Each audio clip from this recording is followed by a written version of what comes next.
Yo, what is going on today, YouTube? Hope you guys are doing fantastic. Today's video, we're talking about Smite 1, Smite 2, and everything in between. It's been a long time coming. About 5 months ago, the game was announced, Smite 2. It's coming. It's in early development, but it is going to be coming. And ever since then, ever since it's been announced, it feels like everything has been shut down on Smite 1, and everything has been put into Smite 2. But it feels just Smite 2 is just not ready yet. I'm just going to dig deep into this. There's a lot of stuff on Twitter over this weekend of Smite 2 alpha testing. And I think it's time we kind of like dig down deep into this and just kind of talk about everything. And I want to start by digging into the Steam charts because what does it say? Is Smite actually dying? So there's two things I want to look at. First off, I want to look at the average players of May. 8,400, which is like all-time low. Like you'll have to go back to September of 2019 to get this low. And to pair with that, in September of 2019, October of 2019, the peaks at least hit 13,000. So yes, the average is a little low. It still peaked pretty high, but it definitely wasn't feeling great. Looking at it currently, just looking at June of 2024, 11,800. Now this is peak in June. June is 3 days in, but it means more than you'd think. Because if we dig down deeper into month by month, or just in the past month, May was about 15,000 peak every day. 15,000, 14,000, 13,000. It is slowly going down with another 15,000 or 14,000 May 19th. But it's kind of slowly going down. So right now it's peaking at 10,000, but this is 10,000. This means it's at 11,000 and it's going even lower. Yes, could it come back up to 12,000, whatever? Of course. But this is not positive. The game spiked really high when we were talking about Smite 2, and it's now just slowly dying and more. And this is just almost 2,000 average people from April to May have just stopped playing the game. That is crazy. That is an insane drop-off. And usually these drop-offs happen. Like, we can look at, like, December to, like, January, like, huge drop-off all the way down to 8,500. But this is all the way in December. Usually May's, like, one of their better months. May, June, July, some of the higher months, kids are off school, and people are just going to be playing the game. But it is not peaking high. The average is not high. Both are very, very low. And it doesn't seem to be getting any better. There's not going to be more resources put into Smite 1. So right now, this is our reality. The games aren't great. Benny tweeted, personally, I don't think killing Smite 1 and announcing Smite 2 before it's even close to being finished was a very good move. But I don't know, maybe that's just me. Obviously, a shot at Smite 1 being a poor spot right now. If you've tried playing ranked, if you've seen a lot of the pros tweeting about it, it's not looking great. Numbers-wise, you can feel that there's not a ton of people playing. I'll see more people in my ranked games, and I'm like, I've never really even heard of this guy, and now I'm seeing him in my games. And no disrespect to the guy I'm seeing, but I should have seen you in my games before. Slaney kind of echoes the same sentiment. I agree on some points. I think the game should have spent at least a few more months in private before they release the public alpha. People will form their opinions on games that they play even knowing it was an alpha unpolished. And this is the other issue that we're crossing into. Number one, Smite 1's dead. Smite 2 is not ready. The second point is the people that will see the alpha 1, 2 times and have a decision on it is a pretty good amount. I'll throw a number out there. Obviously, it's not going to be this exact number. It could be way higher, way lower. Well, I'll say 25% of people who see the game in alpha will have a decision on the game before they even play it. Just seeing somebody else play it, seeing clips on it, seeing highlights of it, Reddit, whatever, they'll have an idea of the game and they will decide from there on that they're not going to play it. That is concerning because it's something we'll touch on a little bit later, but it is very concerning to have the game's first view from like the public and people streaming it and a bunch of people playing it is a unfinished, rough draft. There's been a lot of tweets about, is the game getting boring? The alpha doesn't seem too fun. Stu, the CEO of Rally here and the president of Hi-Rez, tweeted about the gods needed for unique variations to kind of be a good enough number. So right now, Smite is at 15 gods because On Her got removed. It would have been 16, but it's at 15. There's 9,000 combinations of gods, but only 3,000 unique combinations. This is too low. 3,000 is such a low number. Usually you play a god one time and you'll play that matchup over and over and like you'll see like one or maybe two things switched out. But that is just too low of gods. He jumps into it. The number of champions gods in a 5v5 MOBA has a non-linear impact on possible play variation. Chart shows normal matches opposing sides can have the same gods, and competitive matches, 10 unique gods in each match. Look how there are only 3,000 possible combinations at 15 gods. That's the current Smite 2 pool, and over 30 million at 30 gods. This chart explains why hero shooters and MOBAs normally first become long-term playable around 20 to 25 champions or gods. Dota released at 24, LoL and Smite at 17, Overwatch at 21. 15 is a very low number. Granted, it's an alpha. It's an alpha. I don't want to put too much pressure on the alpha, but it is something to be talking about. From that, Stu tweets, because there was a fair amount of negative backlash to only 15 gods being available. Stu tweets this: "We will do both to degrees, but what is preferred focus over the next 2 months? Choice 1, we rush to 20 gods, add arena, add progression, continue to refine core mechanics and conquest, but slower. Or choice 2 is basically the opposite. We slow down new gods and arena and progression to make progress on the core." So basically just the mechanics of the game are the focus, or kind of like the outer stuff, the more detail-oriented stuff. My idea was, in my opinion, we should just focus on adding gods and refining the core modes, which is the core gameplay mechanics, how the gods feel, abilities, stuff like that, and conquest. Now, this is a weird-ish spot to be put in because a lot of people who got Smite Alpha are just arena players.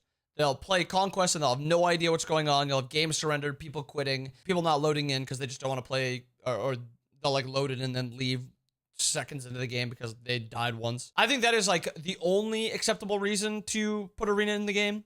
But even then, adding and putting these resources towards arena just doesn't make as much sense as refining the actual mechanics and adding gods. But those resources towards the others is the most important. Even adding progression trumps adding arena. This is, again, my opinion. But if I was to be in control of this alpha, that is what I want to focus on. This is the game of Smite is played on the Conquest map. The game of Smite needs gods through the roof to have as many combinations as possible. Arena is more of a back thought. Assault is more of a thought that you'll have later. Focus on the things that are important. For that same Schism tweet, Kurt responded with, "If Arena and 20 gods are what you're going for, the game is going to flop. This is concerning." Now, why does Kurt say this? For one reason. Hyros wants to launch July 30th. That's what the date is. They haven't changed anything. They haven't said they're taking it back, anything like that. So the only thing we have to go off of is July 30th. Schism responds with, "I understand the spirit of the tweet and have some sympathy to it, but I think it's hyperbole, not because the core doesn't need a shit ton more work, but we're mainly talking about sequencing of priorities over the next 6 to 8 weeks. So he even doubles down and says, over these next 2 months, we need to prioritize some things. And there might be some non-intuitive benefits to getting these 2 things out of the way a little bit faster. Getting to 20 gods means we add 5 or 6 more gods, all of which are currently being played and worked on internally. So it's more about whether to keep the current focus being put on those gods now or redirect." So basically just restates the 2 things. And Kurt says, "The issue is that neither of these addresses the state of the game to me. If it's either or then, we just a backburner the fact that the game feels boring. I think if the community says, yeah, let's get those other 5 gods and get the arena, then we'll be happy. It won't be the case. From the outside, it feels like the devs are happy with the state of the gameplay.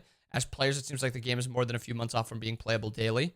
It's possible I'm misunderstanding. I do believe arena is important, but I don't see how god progression arena or 5 gods make me or my computer be more interested in playing Smite 2. So Kurt says both 1 and 2 aren't important. The game needs to be more fun. The game needs to have more fun into it. That is the biggest issue with the game right now. Schism responds with, "I agree the game needs to be less boring, and there are some big issues in that area. I think they're probably mostly turning the pace of gameplay, the jungle, and the balance of items, and a few other places where the combat is janky, weird, and needs help. Those things don't typically take a huge amount of people to get it right. If we knew exactly what would make it less boring in that way, that would probably be relatively fast to implement. What takes a long time is there's iterating to the right answer on exactly what will fix it. Some of the boredom, I think, does come from a limited god roster," which I agree.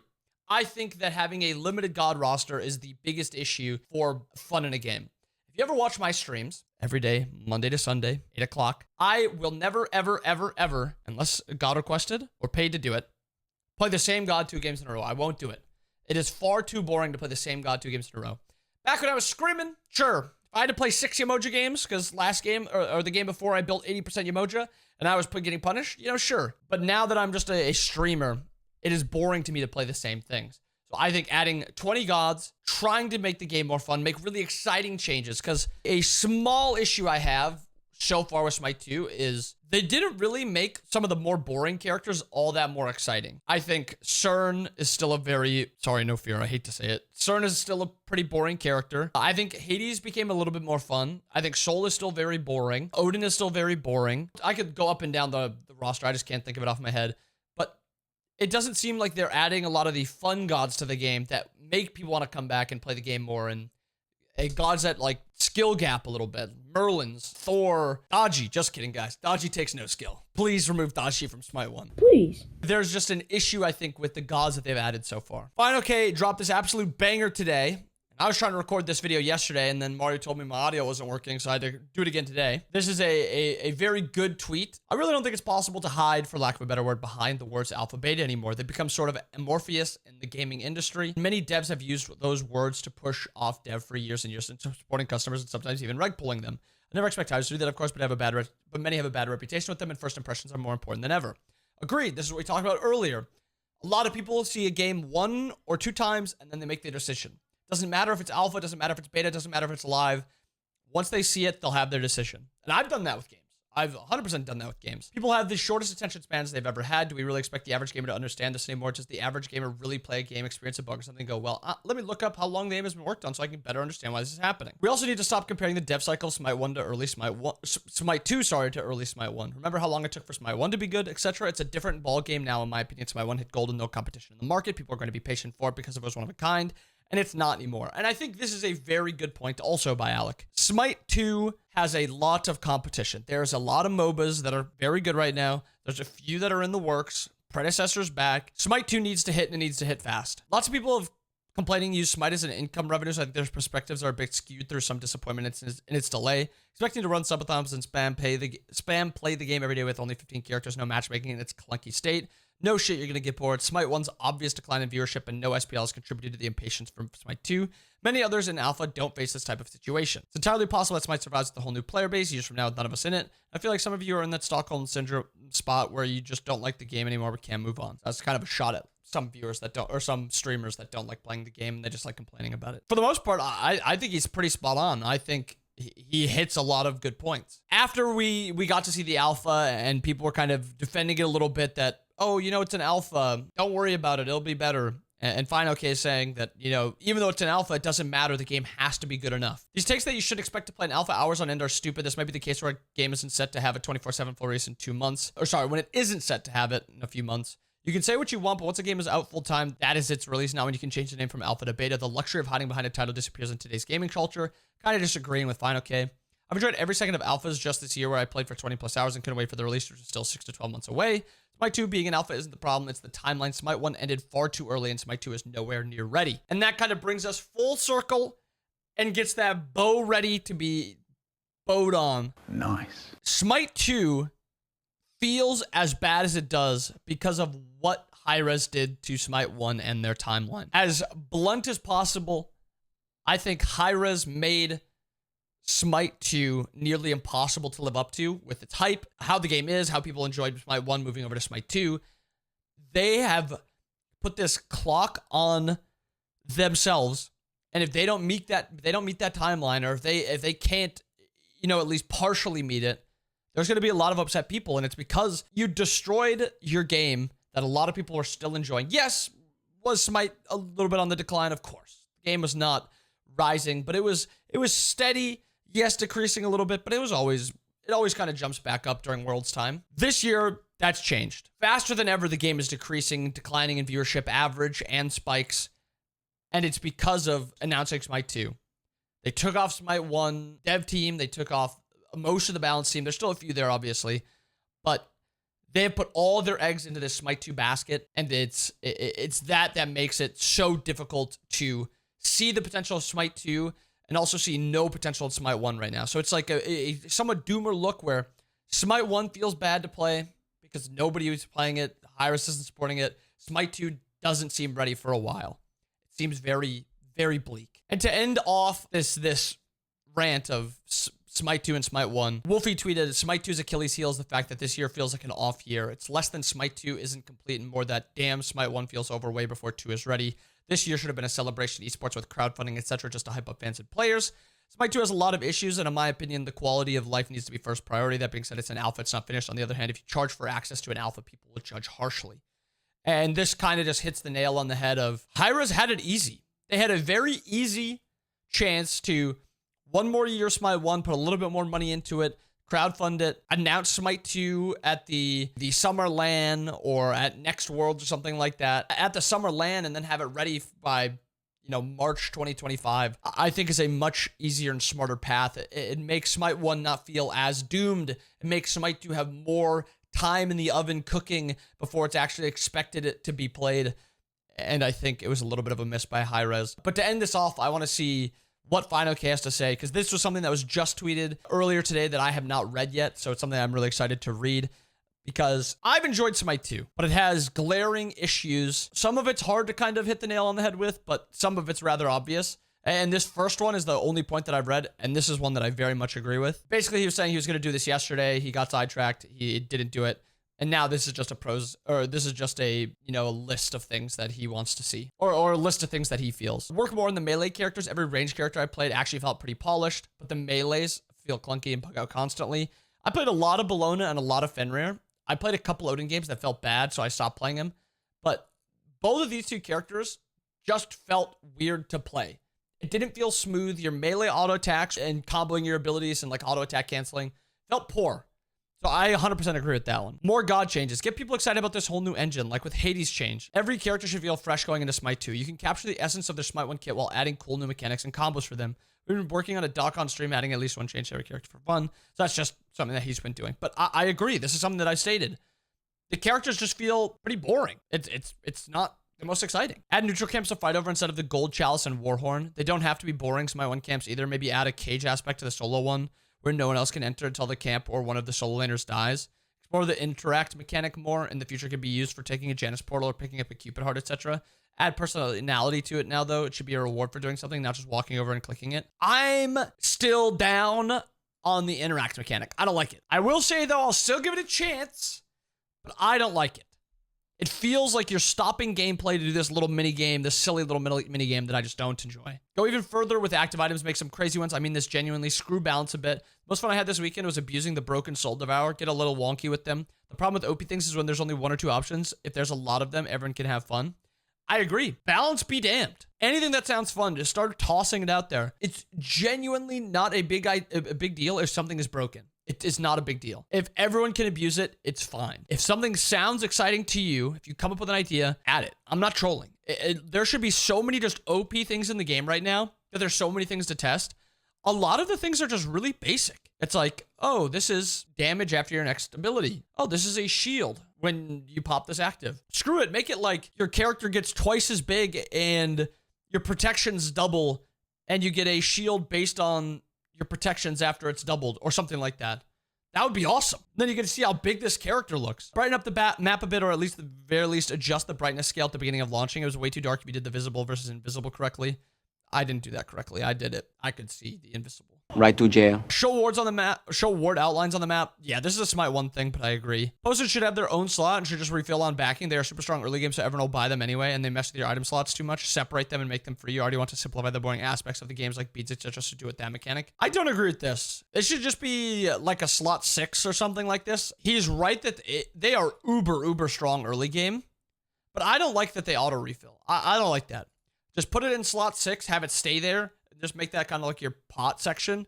I also should be able to drag my ability or my items to where I want them and move them around, but that's probably something that we can talk about later. Make them free is a horrible idea. I hate that. Genuinely, I'm not trolling. Remove them. I'd rather have them removed than making them free and just health. I hate that. Beating a dead horse here, but make combat blink the default relic. I can guarantee the fun factor people have been talking about would have been 100 times better with this change alone. At least experiment that.